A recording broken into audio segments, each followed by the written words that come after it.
Bisa. Oke. Iki gak udah kan.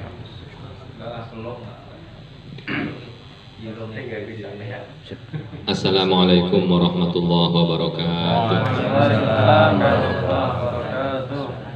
Alhamdulillahirabbil alamin wa bihi nasta'in ala umurid dunya waddin. Wassalatu wassalam ala man arsalahu Allah rahmatan lil alamin. Sayyidina Muhammadin wa ala alihi wa sahbihi ajma'in. Subhanaka la ilma lana illa ma 'allamtana innaka antal alimul hakim. Rabbi shrah li sadri wa yassir li amri wahlul 'uqdatam min lisani yafqahu qawli wa saddid lisani wa 'allimni ma jahiltu wa dhakkirni ma nasit bihaqqi sayyidina Muhammadin sallallahu alaihi wasallam.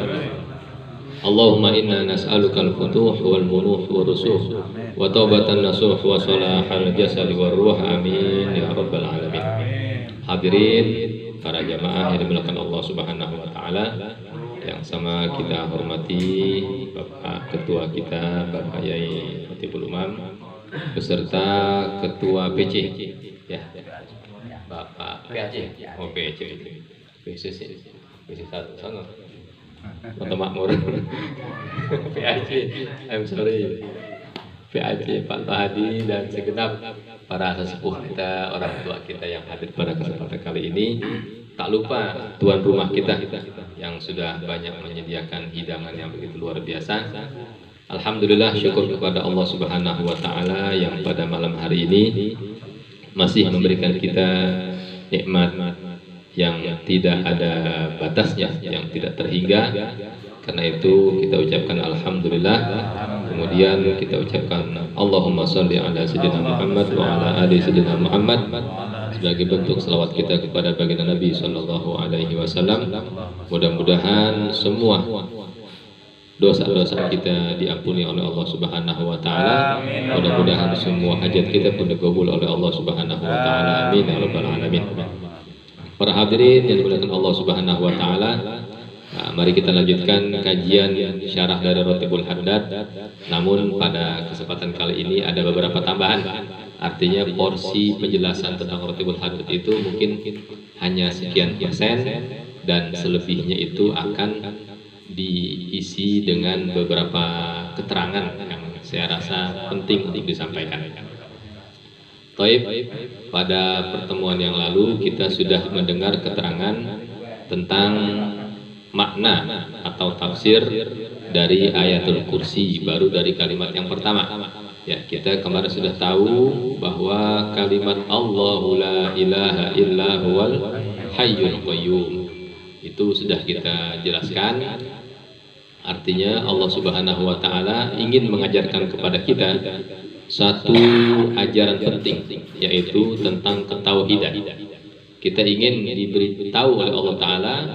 Allah Ta'ala ingin memberitahukan kepada kita bahwa Allah Ta'ala lah yang Maha Esa, yang tidak ada Tuhan yang patut disembah dengan sebenar-benarnya melainkan Dia, yaitu Allah Subhanahu wa taala. Ya, ini penting untuk kita tanamkan dalam akidah kita, di hati kita, bahwa Allah lah Tuhan kita, Allah lah yang mengatur alam semesta, Allah lah yang menciptakan segalanya, dan Allah juga yang memelihara, mengatur serta membuat hal semuanya ya. Nah, kemudian Allah Ta'ala juga ingin menjelaskan kepada kita tentang sifatnya yang bernama yang Al-Hayyul Qayyum, yang artinya yang Maha Hidup serta Maha mengatur segala urusan. Nah, di sini perlu juga kita tahu bahwa setiap urusan itu semua kembali kepada Allah Subhanahu wa taala. Ya. Sehingga seorang mukmin itu sudah seharusnya menggantungkan segala harapannya, segala urusannya, dan berpasrah diri hanya kepada Allah Subhanahu wa taala. Ya, ini salah satu makna yang tersirat dalam ayatul kursi. Nah, kemudian pada kalimat berikutnya setelah Al-Hayyul Qayyum, apa berikut itu? La ta'khudhuhu sinatu wala naum. Nah, gitu ya. Nah, jadi la ta'khudhuhu sinatu wala naum artinya Allah Subhanahu wa taala itu kembali memberikan pengajaran kepada kita. Jadi ayat kursi ini memang kandungannya untuk penjelasan tentang sifat-sifat Allah. Ya, dari Allah Ta'ala menegaskan dirinya lah yang Maha Esa, kemudian dirinya lah yang Maha Hidup, dirinya lah yang Maha mengatur segala urusan, dan semua makhluk itu sangat membutuhkan Allah Subhanahu wa Ta'ala. Kemudian Allah Ta'ala menegaskan lagi, la ta'khudhuhu sinatu wa la naum. Allah lah yang tidak tersentuh atau terhinggapi atau dikuasai oleh rasa ngantuk. Ya, la ta'khudhuhu sinatu wa la naum. Ngantuk aja enggak, apalagi tidur. Ngantuk aja enggak, ya apalagi tidur. Nah, artinya Allah Subhanahu wa Ta'ala setiap saat selalu mengawasi, mengatur, dan tidak pernah lengah, tidak pernah lalai untuk mengatur semua makhluknya yang kita ketahui maupun yang tidak kita ketahui. Nah, ini pelajaran penting buat kita. Artinya kapanpun kita perlu kepada Allah Ta'ala siap. Ya, kapanpun kita butuh kepada Allah Subhanahu wa Ta'ala, Allah Ta'ala selalu ada.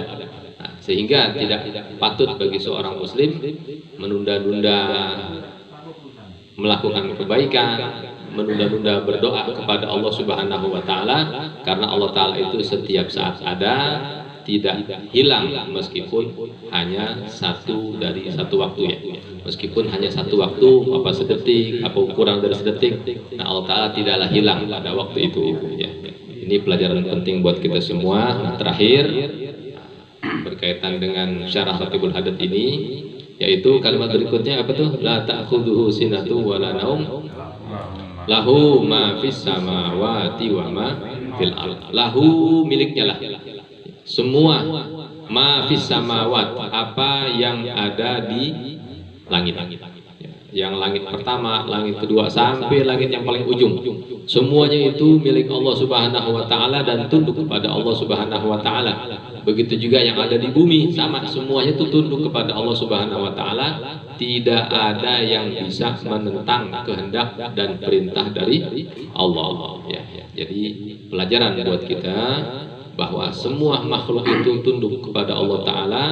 Kalaupun makhluk itu berani membantah, ya paling nanti kena hukum. Bukan berarti Allah Ta'ala nggak bisa untuk menundukkan orang tersebut ketika dia ingin berdosa. Bisa gak Allah Ta'ala ketika orang yang berdosa kemudian dihalangi oleh Allah Ta'ala?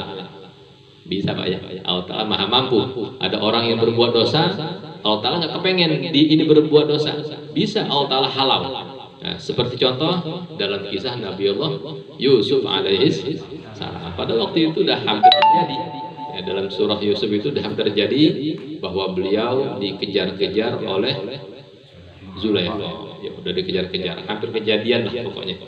Tapi dengan izin Allah Subhanahu wa Ta'ala, kejadian tersebut dihalau dan Nabi Yusuf selamat dari perbuatan yang keji tersebut. Nah, itu artinya kalau Allah Ta'ala ingin berkehendak, tidak ada yang mustahil.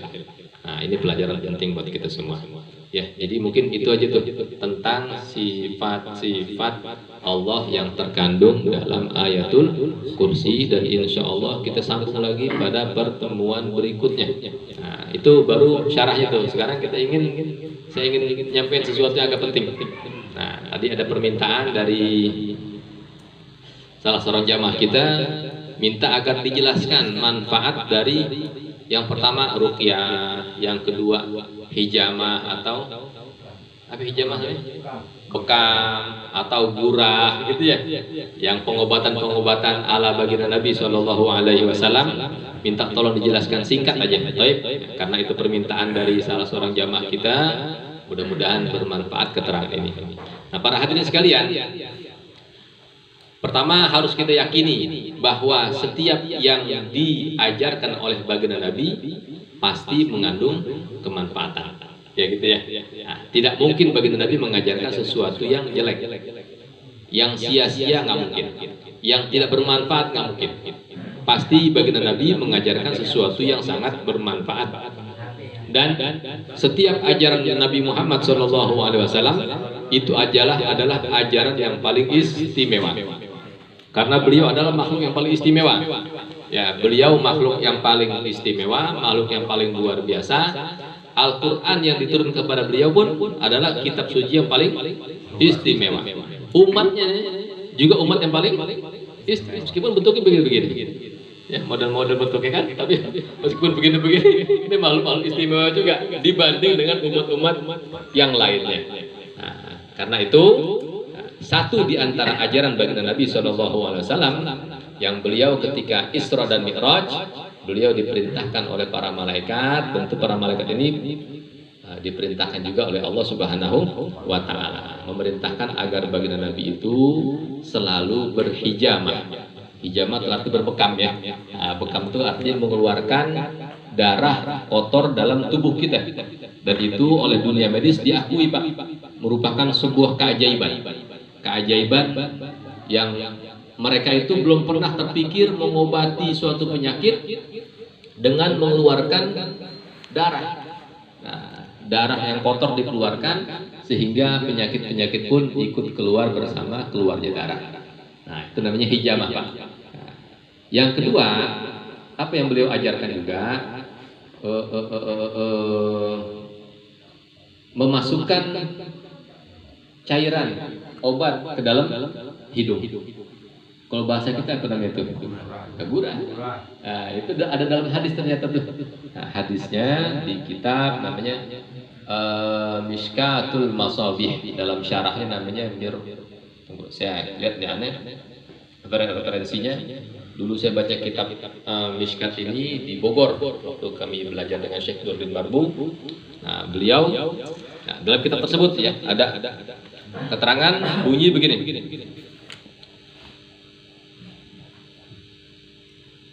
Inna khaira ma tadawaitum bihi al-ladud. Sesungguhnya kata baginda Nabi SAW,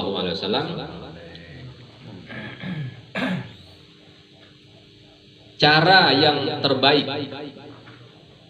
dalam kalian berobat, mencapai kesembuhan maksudnya, cara untuk kita mencapai kesembuhan dari penyakit yang kita alami, yaitu dengan cara al-ladud. Ladud itu memasukkan cairan ke salah satu rongga mulut kita. Nah, kemudian cara yang kedua kata baginda Nabi, was-sa'ud. Sa'ud itu cairan yang dimasukkan ke hidung. Ini termasuk perkara yang istimewa karena beliau bilang inna khaira. Khaira itu yang paling baik, yang paling bagus. Terus wal hijamah, berbekam. Berbekam berarti menurut baginda Nabi adalah cara di antara cara yang terbaik untuk mencapai kesembuhan dan kesehatan. Ya, itu luar biasa tuh kata beliau. Yang terakhir adalah wal masyiyu. Wal masyiyu itu obat yang dimasukkan ke dalam perut kita melalui oral, bisa diminum. Nanti efeknya akan kita buang-buang air. Karena buang air itu juga termasuk cara untuk membuang racun. Ya, kalau zaman sekarang mungkin namanya detoksifikasi. Ada gak tuh? Ada obat dulu Pak, saya pernah minum. Dulu saya minum obat tuh. Efeknya emang mencret. Dikit-dikit mencret. Sampai beberapa hari, tapi nggak lemes. Artinya nggak seperti kita mencret sakit gitu ya. Kalau mencret sakit kan, wah nggak habis. Nah, kalau itu teratur dia. 2 jam buang, 2 jam buang, 2 jam buang, tapi enggak sampai parah seperti orang sakit. Nah, itu diantara cara yang terbaik untuk kita mencapai kesembuhan dan kesehatan. Nah, jadi penting kalau kita mau mencapai kesembuhan dengan cara yang berpahala, sehatnya dapat, sunnah juga dapat. Menghidupkan sunnah di tengah masyarakat yang rusak, itu kata baginda Nabi akan dapat pahala 100 orang syahid. Ya, man ahya sunnati inda fasadil ummati falahu ajru mi'ati syahid. Orang yang menghidupkan sunnahku, menghidupkan ajaranku di tengah-tengah masyarakat yang sudah rusak, yang sudah tidak kenal lagi dengan ajaran Islam, kita yang menghidupkannya, maka kita akan mendapatkan 100 pahala syahid dari Allah Subhanahu wa Ta'ala. Nah, luar biasa. Alhamdulillah. Nah, itu sepenggal keterangan tentang manfaat dari pengobatan yang namanya hijamah atau bekam, gurah, dan juga apa tadi itu? Memasukkan obat ya ke dalam mulut. Yang keempat, meminum suatu minuman obat yang berefek kepada buang-buang air yang lancar gitu, yang banyak. Ruqyah. Nah, ruqyah ini salah satu obat yang terbaik juga. Ya, ruqyah ini bacaan Quran yang dibacakan kepada orang yang sakit, kemudian cukup dibacakan Pak. Dan akhirnya efeknya orang yang dibacakan tersebut sembuh penyakitnya. Ya, baik penyakit medis maupun non medis, fisik maupun ya psikis. Fisiknya, psikisnya itu dapat disembuhkan oleh Allah Subhanahu wa taala hanya dengan dibacakan ayat-ayat suci Al-Qur'an. Nah, itu salah satu keajaiban Quran. Karena Quran itu diturunkan yang pertama hudan lin nas, untuk petunjuk bagi kehidupan kita. Kalau kita pengen hidupnya bahagia, selamat, maka ikutilah petunjuk Al-Qur'an. Yang kedua, Al-Qur'an diturunkan di antara mukjizatnya yaitu fihi syifa'un linnas. Di dalam Al-Quran tersebut ada obat untuk manusia-manusia, ya. Obat untuk kita yang sakit, yaitu obatnya Al-Quran. Dan buktinya sangat banyak. Terakhir kawan kita lah jamaah di sini nih, yang pernah sakit kaki nggak sembuh-sembuh, dibawa ke dokter nggak sembuh-sembuh, diurut nggak sembuh-sembuh, akhirnya apa ya? Diruqyah. Alhamdulillah setelah diruqyah tuh kakinya sembuh. Ya, ajaib tuh Mas, subhanallah. Luar biasa lah, banyak ya. Kalau di zaman Nabi itu udah banyak. Terakhir juga saya dengar, dulu saya pernah dengar kisah yang sangat luar biasa tentang Al-Imamul Bukhari radhiyallahu taala anhu, yang beliau di masa kecil buta. Buta Pak. Karena suatu penyakit beliau buta. Nah, dengan izin Allah Subhanahu wa taala, ibunya nih berdoa kepada Allah Subhanahu wa taala. Diruqyahlah anaknya ini dengan ayat Quran. Apa Quran itu? Fakashafna anka ghitha'aka fabasarukal yawma hadid. Itu yang sering kita baca tuh kalau kita mau ruqyah orang biar matanya sehat. Itu yang dibaca oleh ibunya Al-Imam Al-Bukhari radhiyallahu taala anhu, dan dengan izin Allah Subhanahu wa taala si anak yang tadinya buta seketika itu dapat melihat. Wah, itu luar biasa ya. Nah, tapi tergantung dengan keyakinan kita. Kalau kita yakin dengan Allah Subhanahu wa taala, insya Allah Allah Ta'ala tolong, nah, dengan izin Allah Subhanahu wa Ta'ala. Baik, udah habis ya waktunya? Habis. Di kamar ada apa? Setengah jam lagi. Enggak, ada satu materi yang ingin saya sampaikan penting mengenai malam nisfu Sya'ban. Nah, ini nisfu Sya'ban Bapak Ibu, para hadirin sekalian. Dalam i'tiqad kita dan amaliyah Ahlus Sunnah wal Jamaah ini dipegang teguh. Saya dari dulu, dari kecil, saya menyaksikan ulama-ulama di Jakarta, di Bogor begitu juga. Mereka selalu menghidupkan malam nisfu Sya'ban. Sementara orang sekarang mungkin menganggap itu bid'ah, itu bid'ah gitu. Apa namanya? Bid'ah katanya. Bid'ah katanya. Enggak Pak, ya. Nah, baginda Nabi ini menghidupkan malam nisfu Sya'ban, banyak contohnya.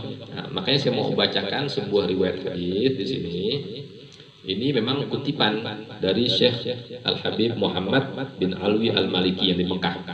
Beliau meriwayatkan sebuah hadis yang sangat bagus. Kata beliau di sini, rawal Baihaqi min hadis Aisyah radhiyallahu taala anha, bahwa baginda Nabi SAW pernah mengatakan, atani Jibril. Malaikat Jibril pernah datang kepadaku, faqal hadhihi lailatul nisfi min Sya'ban. Malam ini adalah malam nisfu Sya'ban, malam pertengahan bulan Sya'ban. Berarti kalau dikatakan pertengahan bulan Sya'ban itu tanggal 15, malam 15 yang insya Allah jatuhnya besok malam Rabu. Besok nih malam Rabu nih, sekarang malam apa ya?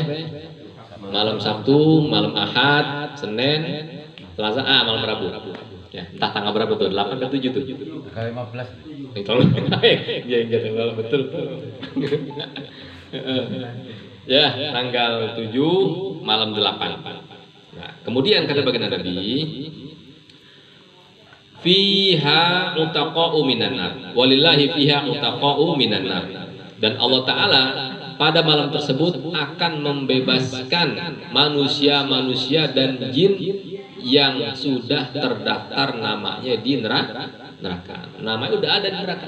Daftarnya nih di kamar sekian, lantai sekian udah ada tuh. Ya, udah diregistrasi lah pokoknya. Ya, udah daftar sekian di pojok ini dia, kamar ini dia dia di tingkat berapa nih? Tingkat ini aja kasih. Nah, itu udah ada. Tapi di malam nisfu Sya'ban itu ada penghapusan, ya, ada pemutihan. Beres semua, dihapuskan dosa-dosanya, daftar mereka diampuni, dihapus oleh Allah Subhanahu wa taala dari daftar nama-nama orang yang akan masuk neraka. Ya, itu kan hebat tuh. Jumlahnya berapa? Bi'ada di syu'uri ghanami kalbin. Jumlah mereka yang dibebaskan dari api neraka pada waktu kata Nabi adalah sejumlah bulu dari kambing Bani Kalb. Satu ekor kambing mungkin kita nggak sanggup hitung berapa banyak bulunya itu. Nah, ya. Tapi kalau kambingnya sampai sekampung, apa nama desa ini? Rantau Jaya. Umpama ada kambing serantau Jaya, isi kambing semuanya. Itu berapa jumlah bulu itu? Ya, sejumlah itu yang akan dibebaskan oleh Allah Subhanahu wa taala pada malam nisfu Sya'ban. Nah, kecuali kata baginda Nabi, wala yanzurullahu fiha ila musyrik.